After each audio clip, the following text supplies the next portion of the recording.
What is going on, guys? Welcome to Backyard Pit Stop. Today's an exciting day because we get to work on this thing. This is a 2014 Ram 1500. Now, I don't know if I talked about this in the past. This was actually in a video regarding the heated steering wheel. I moved the heated steering wheel from this truck to my daily driver truck. So, a little bit about this truck. We bought this as a parts truck originally. Due to its title status, we are unable to salvage it. However, when we bought it, we thought it was a dead truck, pretty much. A dead truck with just good parts on it. And what I mean by good parts is the doors are good on both sides, and the front end was actually, aside from this fender, surprisingly, the front end parts were pretty good. But it's got a substantial amount of damage on it. However, when we bought this truck, we thought it was a dead truck, and we bought it just for the parts, like I said. And when I received it, the tow truck guy came, dropped off the truck, and I was like, hey, does it run? He said, I don't know. He didn't try starting it. So I took my jump pack and I hooked it up to the truck, and sure enough, it turned on. And guess what? I drove it off the trailer, drove it around the backyard, and I parked it in here. So it's been sitting here for a while. I've been contemplating on what to do with this truck, and recently I've been motivated to try to get myself into an off-road rig. So since I can't salvage it, I'll take all the good parts off of it, either sell the good parts, or keep it aside for in case we do buy another same body style Ram. We could use the doors and whatnot. We could do that, but I didn't want to I didn't want this truck to go to waste.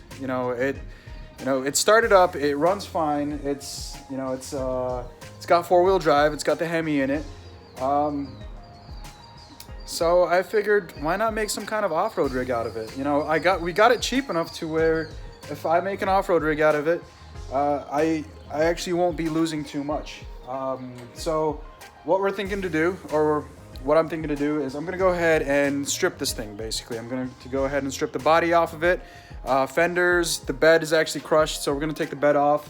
I'm still debating what to do about the cab, whether we should do like a tubular frame over it, cage or something, or should I just go ahead and push that roof back up, and then probably put some racing seats in there, some eBay racing seats or something. I don't know, we'll see, because I actually took the whole interior out of this car. I don't know if you guys can see that. So the reason I took the interior out, including the steering wheel, is because my truck that I daily drive, same body style, didn't have the heated seats and didn't have the heated steering wheel. This one does. This one is actually fully loaded aside from having the sunroof. So after doing some research and looking up on the forums, found out that everything was swappable into my truck. If you haven't seen the videos, go ahead and look for them on my channel. Anyways, took out the interior, put them in my truck. I still do have the interior from my daily driver truck. As a matter of fact, there's a back seat sitting right there, and I got the front seats. Well, that's half of the back seat, and I got the front seats sitting, around the garage somewhere. But since I'm not gonna have structural support on the roof, most likely we're gonna take the cab off of this. Since I'm not gonna have the structural support, and I'm not gonna have this, to have the seat belt, I might as well just go ahead and do some fab up some kind of racing seat setup with the harnesses, and then obviously, like I said, we're gonna do the metal tubing above the head for safety. But yeah, I just wanted to start up this video, and I guess we're gonna start up the journey for this thing. I don't know what to call this thing yet, so if you guys have any suggestions for names for this truck, it's going to be like an off-road, truck. And what I like about Rams is that from the factory, you could already fit a big tire on here. You could fit a 35-inch tire on here without rubbing, and not even having to put a leveling kit on it. It might rub slightly when you're when you're at full lock, but yeah, and it helps having round wheel openings, or whatever, what I mean, the fender openings. But yeah, without fenders, without the bed, we can definitely fit a 35-inch tire in here pretty smoothly. I do have a set of 35-inch tires actually sitting in the other pole barn. So first thing that we're gonna do is we're gonna go with the silver truck. Actually needed a brake booster. So we did take the brake booster out of here. This is one that I just got in the mail. Got this off of eBay, so I'm going to go ahead and install that. Just gonna give you guys a little quick how to put this back in, because I really want to get this truck, you know, running and putting it. I want to put it up on the hoist or put it up on jack stands and get to work on this thing now that I have some time off. So let me show you guys what I did so far to get the brake booster on. So, I'm not sure if the sequence of steps is going to be correct because I'm not the one who took this part out. However, getting it back in, this is what I did so far. If you guys can see, let's see. All right, I'm gonna try to do this as best as possible. So, you see that rubber boot right there? That's part of the brake booster, and then these 4 bolts right here that come through, 1, 2, 3, 4, that's part of it as well. So this gets pushed in, and then there's a pin over here. Let's see. So this actually slides off. This comes off like that. And then there's a pin that will slide onto there. Let's see if I can. Just like that. Okay. So this slides in or slides out or whatever if you go to take it off or put it back in. And then so this pin goes over that. And then there's a locking pin right here to keep it locked in place. There we are. Now that pin doesn't move. And then I secured these 4 bolts. And then now this is secured to the brake pedal. So when you go to push on it, it's actually pushing onto the brake booster. So that's, I think that's all you need to do on the inside of the truck. So let's go back to under the hood.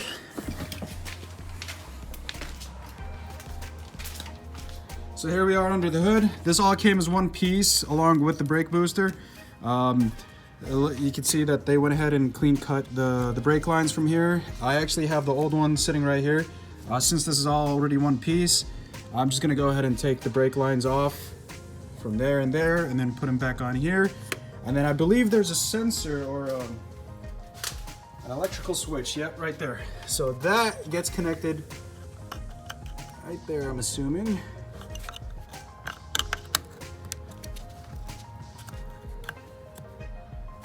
Is it broken? Oh, actually the pin in there is actually slightly, I don't know if you guys can see that. I need to push that pin back out. Or I could just replace the sensor. Let's see. I have the old part, the one that was the broken part. I have the broken part. And then it looks like there's a vacuum line right here that goes onto that sensor as well. So let's go get the broken brake booster. I'm actually using it as a door stop. There's the sensor. You can see this, all the pins on there in there are still good. So we're gonna see if I can just pull this out. Yeah. After giving it some muscle, it just pulls right out. Let's go ahead and replace the other one. This one out. Just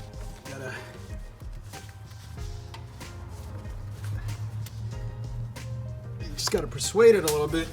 I'm at a bad angle here. See if I could hop onto something. So after giving it some persuasion, I went ahead and got it out. You can see that pin, it's actually bent down. I'm pretty sure this part's still good, so I won't throw it away. Here's the other one from the broken brake booster. Gonna go ahead and, actually before I plug it in, I wanna go ahead and connect it to this vacuum line. So we'll connect that in there. See if I can do this one-handed. Yeah, in there just like that.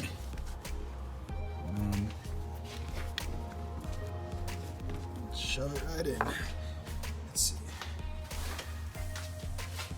Yep, just like that. And we're in there, and then just go ahead and connect this. All connected, we're gonna go ahead and install our brake lines. I'm gonna go ahead and take these off from the old part, from the old whatever canister part, and gonna go ahead and put them on here. And then we're gonna go ahead and fill up the brake fluid. Don't fill up the brake fluid just yet, because I'm assuming if you do fill up the brake fluid, it's just gonna leak out through these 2 openings. So let's go grab a millimeter. Gonna go ahead and, oh, that's a 14 on that side. Didn't even know that. We'll go ahead and pop these loose on both sides, and then we'll add the new lines, or the lines from there. All right, one important thing, and I always stress about it and I always stress it in all my videos, especially with aluminum housings. When you go to thread a bolt or whatever into an aluminum housing, or in any scenario, it should just be like a word of, it should just be like a rule every time you're working on these cars or whatever, or any car. Every time you go to thread something on, you always start it by hand, and you want to make sure that you're actually, threaded on there good, and then you go ahead and use your tools. All right, so we're gonna go ahead and get these lines back on. Anyways, I gotta figure out what's catching it down there, but we're gonna go ahead and get these on and then secure them afterwards. Guys, so back to my story on stripping threads. Actually, I didn't strip it, however, I almost did. I was able to get this one in easily. However, this one was giving me such a pain. So I went ahead and I took this part off from the booster. I should have just replaced this and installed the other one on there. But yeah, that's just how things go when you're working on cars. Anyways, so I took this off just so I could be able to maneuver it around, so I could get this on there. So now I got it. I've got it threaded on there, so I'm gonna go ahead and finish threading it by hand until it's like tight, and then I'll go ahead and use my tool. By the way, these two nuts that came off are 13 millimeter nuts. So yeah, so we'll go ahead and put this one, install this. That one's already tightened up, and then we'll go ahead and put it back on here. And then to take it off from here, you just pull it out, and then you should be able to just push it back in afterwards. We forgot one more connector. There's the connector that goes on the side here. It was just hanging out down there. So you plug this in, I'll just go ahead and push that in like that until you hear the click. And then to pull it off, you just push on that, or you press on this red tab, or no, the black tab. So you press on this black tab and it should just slide out. Let's go ahead and connect it back in. All right, let's go ahead and get some fluid in here, and then we'll try and see if we can get this car or this truck started. Up to the jump pack, and then let's see if this thing turns on. Let's see. I probably need to go get myself a makeshift car seat. Let's see. I just want to see if it'll turn on. Oh man, what's going on? Whoa, she's running.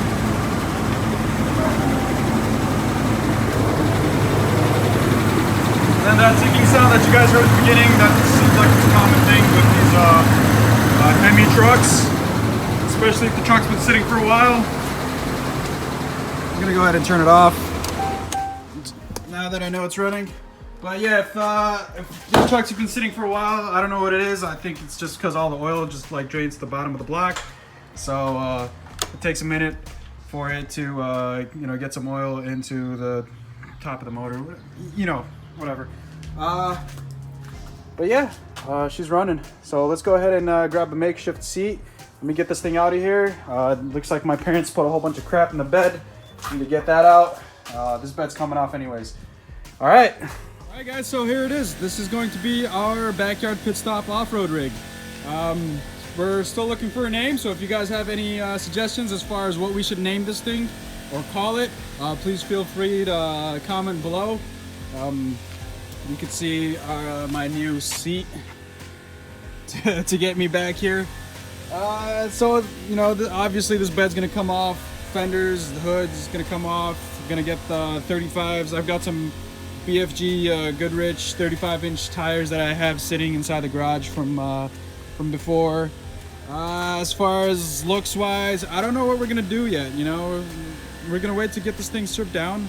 Frame and all that's still good. The frame's not hit. We still don't. I believe the frame in the back is still good too. I still haven't seen underneath this truck, but everything works. 4-wheel drive. It drives great. Obviously, you're gonna have some check engine lights because I've got a whole bunch of stuff taken off this truck. Obviously, we're probably gonna do something with the exhaust and all that, but we'll see. We'll stay tuned, guys.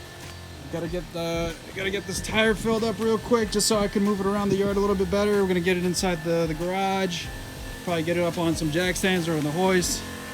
Before I do that, I probably should remove this glass. But yeah, I think that should wrap it up for this video. Obviously, you guys can see it is getting kind of warm out, so got the tank. It's tank season. But yeah, if you guys have any suggestions as far as names, please feel free to let me know. Any suggestions as far as seats or design or whatever, you know, go ahead and comment down below. This is going to be an exciting project. I'm excited, and I hope whoever's watching this is excited as well. Also, we do have a whole bunch of parts that just came in for the Miata, so stay tuned for the Miata. We're going to go ahead and I'm waiting for my brother to actually come over, and we're gonna go ahead and you know, get working on that. It's actually sitting inside right there on the quick jack. As always, go ahead and like, share, and subscribe to the channel so you can stay up to date with the shenanigans here at Backyard Pit Stop. And as always, guys, thank you guys for watching, and stay tuned for the next video.